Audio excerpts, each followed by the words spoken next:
Welcome to Saints at Manhattan United Methodist Church.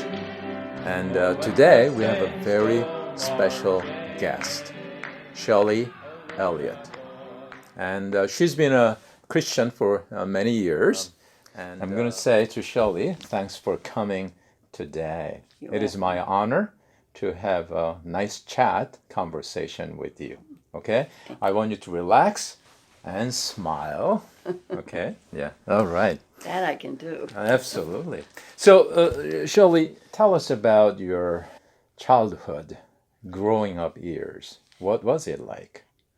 It was pretty normal because I was a depression baby. Yeah. There was no money we never took vacations. Oh, yeah. There was just, we were very fortunate in that my father did have a job, but it was a government, low paying job. But we always ate, it may have been hot dogs for dinner or pancakes. Man. Oh, but boy. we always had something. So I was very fortunate. I learned later, but of course the time it didn't mean anything to me. That's right. So Yeah. Do you still like hot dogs and pancakes? Pancakes, not hot dogs. Now, some people say that I've been eating this so many times, I don't want to eat any more. Well, it's been a long time since I've had a pancake, but that I could tolerate. Oh, But I don't want not hot dogs.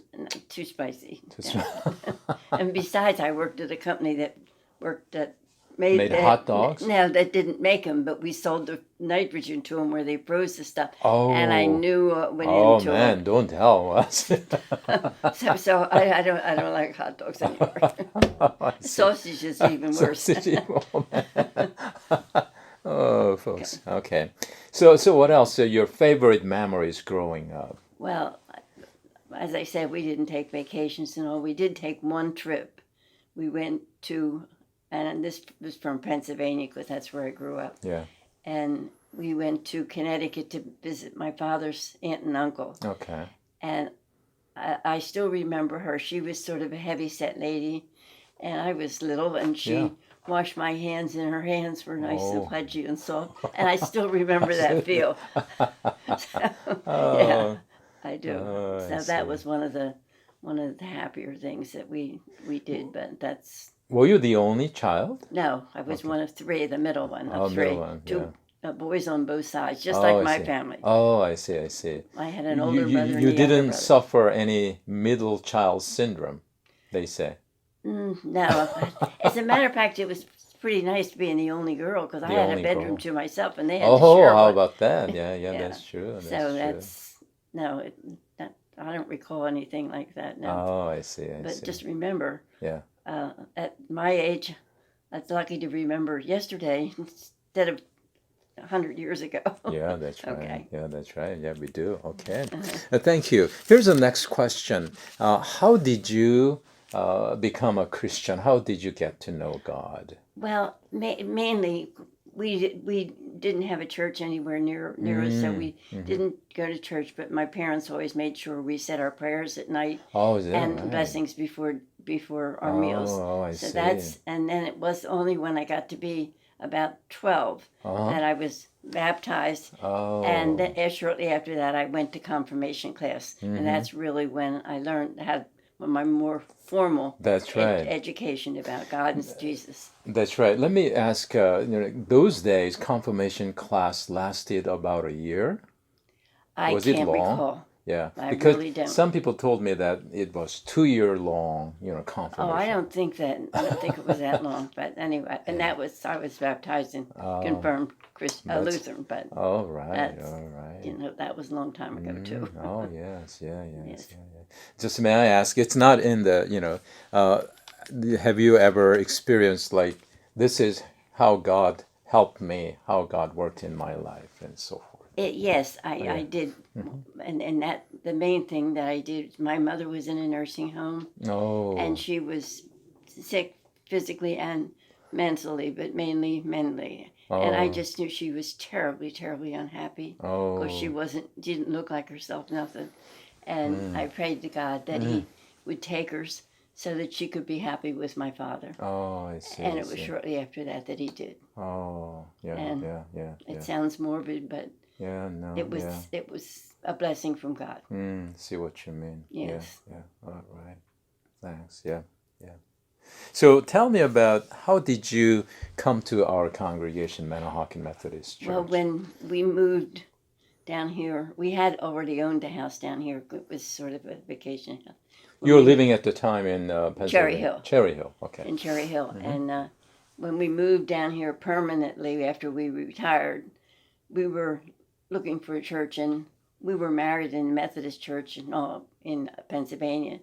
So we lived in Manahawkin, so it was kind of natural to look at the Manahawkin Methodist Church. Yeah, that's and even when we moved down to Little Egg, we still came up here, even though Tuckerton Methodist was a lot closer, but we liked the congregation and the church and everything here, so we continued with our membership here. That's good. Now, that was about 30-some years ago? Yes. Oh, I see. You don't happen to remember the pastor at the time? It was, I think we were in between. Yeah. There was a pastor with a French-sounding name that was retired. He was being transferred. You know how they used to do that. At the same time, I think her name was Pastor Lynn. Lynn, that's right. Yeah. Back. It was before Vivian Rutherford. Yes. Right. Yeah, that's right. Yes. And then before Pastor Cloud. That's right. Yeah, that's right. Yes. So she was the pastor here, and she had us doing all the communion things, the little cups and the cutting of the bread. She had us so we did that on Saturdays. Wow, you helped. No, you helped, and you were involved in some ministries in the church, like women's group, UMW, or... No, I never... You never? Okay. No. Did you sing in the choir or anything like that? No, it's my voice. No. How about... You want to empty the church? No. One thing I want to ask is that what made you attracted to our church at the time? I mean, there are so many we are looking at, but... Well, I think it was merely a lot the friendliness of the congregation. Friendliness. I mean, okay. We just felt at home when we were here. Oh, I see. And that's I think basically what it was. Yeah. It's not in our script, but Bob, was he involved in the church ministry at all? No, he really wasn't. Oh, no, he but wasn't. I mean, he obviously we came to church just Together. about every Sunday. Yeah, but that's right. No, he didn't get involved with the men's club or anything. Even though I think it was Bob Forston that would call him. That's right. And remind him about it. But yeah. I don't know why he. And of course, I couldn't force him to do it because. Yeah, of course. But he did come to church, and he willingly came to church. So. Yeah, that's right, with you. Yeah, and that's good. That's good. All right. Now, I have one more question. You see, this is easy, isn't it? It's not bad. I subscribe to everybody doing it, right? All right. We all have some principles to live by. And if I ask, what are the principles that you follow in your life? I would say that the golden rule, for one. Golden rule. For one, yes, I would say that, and always be honest, and always put your family first. All right. Let me repeat. Golden rule. I'm sure you understand what golden rule is. Do unto others as you would have them do to you, right? And the other two was? Well, I told you I can't remember yesterday. Be honest. Be honest. And work hard. Yeah. And be good to your family. Be good to your family. Yes. I think you sum up quite well. And I would tell my grandchildren and my children to do the same thing. To do the same. And so far they have.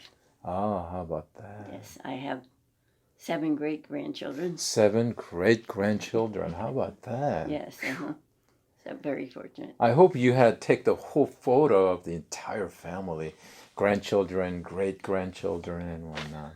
We had some, but it was on my phone, and I don't have my phone anymore. Yeah. But because some of the grandchildren, and of course with their great-grandchildren, they rent a place down here sometimes in the summer. That's right. And then we see them in Beach Haven West. They rent a house right on the bay. And they've done that for a couple of years, and then of course we all get together. They all come down, and so that's about it. But my family, one family lives in Indiana, and the other great grandchild lives in California. So obviously I only see the one's in New Jersey. That's right. I only have one grandson and granddaughter in New Jersey. That's right. I bet once this one is posted, broadcast, and your grandchildren and great grandchildren will watch this. Guess what? Our grandma is on YouTube. Oh, it will be. Yeah. We'll see. Do you have anything else you want to say to our church members? This main program is mainly for, church members and friends to get to know you and so forth. Okay, well, thank you so much for being such good friends, and I enjoy coffee hour so much because people come and talk, and then they're just regular folks. That's right. And it's just I enjoy the whole. I look forward to it every Sunday. That's right. I just wanted to say something about Shirley. She's very sharp, and she used to help our office, folding the bulletins and so forth, so many time, and so I really appreciate her helping our church and ministry and so forth. Yeah. You may want to try the choir though. If you think the congregation is sparse now, you would have put me in the choir. All right. Okay, Shirley. I used to be in the choir in church, in school, but I mean, my voice has definitely... See, now you're telling me the truth now. Well, it's definitely changed. Changed. Yeah. All right. Once again, thank you, Shirley, for spending time with us. You're very welcome. Okay. I'm glad to do it. All right. Thanks. Yeah. Okay.